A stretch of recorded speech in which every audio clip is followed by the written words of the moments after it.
Hi అండి, ఈరోజు నా పెద్ద కొడుకు కోసము నేను చేయబోయేది పన్నీర్ క్యాప్సికమ్ క్యారెట్ ఉతప్పం చేస్తున్నాను. దానికి కావాల్సినవి ఇదిగోండి, paneer, next onions, next carrot అండి, కలర్ఫుల్గా ఉంటుంది కాబట్టి క్యాప్సికమ్, పచ్చిమిర్చి. ఇదిగోండి, ఫస్ట్ అయితే ఆయిల్ వేసుకుంటున్నాను కదా, అంటుకుంటుంటుందా అంటలే కానీ నేను వేసుకుంటున్నాను. ఆయిల్ వేసుకున్నాను కదా. ఇప్పుడు ఇవ్వండి, ఉతప్పం అంటే కొంచెం మొట్టగా ఉండాలి, అదేనండి దిబ్బగా. ఇప్పుడు ఒక్కొక్కటి వేసుకుంటానండి. ఫస్ట్ క్యాప్సికమ్ వేసుకుంటున్నాను, నెక్స్ట్ పచ్చిమిర్చి వేసుకుంటున్నాను, ఇప్పుడు ఆనియన్స్ వేసుకుంటున్నాను. ఇప్పుడు కలర్ఫుల్గా ఉంటుందని క్యారెట్ కూడా వేసుకుంటున్నానండి. ఇవ్వండి, కొంచెం కాస్త ఎక్కువ వేసుకోవాలి. ఫైనల్గా ఇవ్వండి పన్నీర్ వేసుకుంటున్నాను.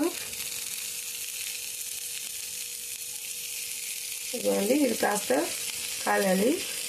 ఇదిగో అండి, బాగా అయితే ఫ్రై అయిపోయింది కదా. ఇప్పుడు తిరగలు వేసుకుంటున్నాను. ఇదిగో అండి, ఇప్పుడు దీని మీద ఇప్పుడు నేను ఏం వేస్తాను తెలుసా? ఇప్పుడు సాస్ వేస్తానండి. ఇదిగో అండి, నేనైతే సాస్ వేసుకుంటున్నాను. ఇప్పుడు ఎలా కనిపిస్తుందండి? వెజిటేబుల్ పిజ్జా ఎలా కనిపిస్తుంది కదా. ఇలా తింటే చాలా బాగుంటుందండి.